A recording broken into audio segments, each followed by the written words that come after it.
အကြောင်းကိုပြောပြသွားမှာပဲဖြစ်ပါတယ်အငန်းလောက်တာဒီလိုကြီးအစလိုပြီးအစ်စ်လောက်ထားဖြစ်ပါတယ်နော်ဗီဒီယိုဟိုအပေါ်မှာကျွန်တော်ကိုရန်ကုန်မြို့ရှိ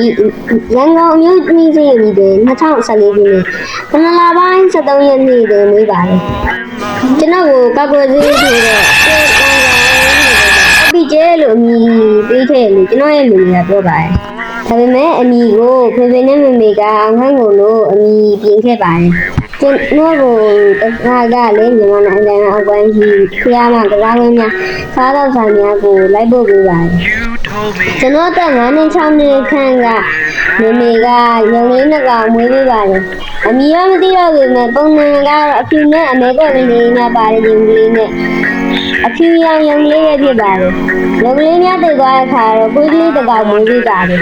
တပေကငမွေရလို့ပေးနေနဲ့ဂျူလီယာလို့မမေကမမေပေးလိုက်ပါဂျူလီယာလေးကကျွန်တော်နဲ့ဦးရှိရှိနေခြင်းဖြစ်ပါတယ်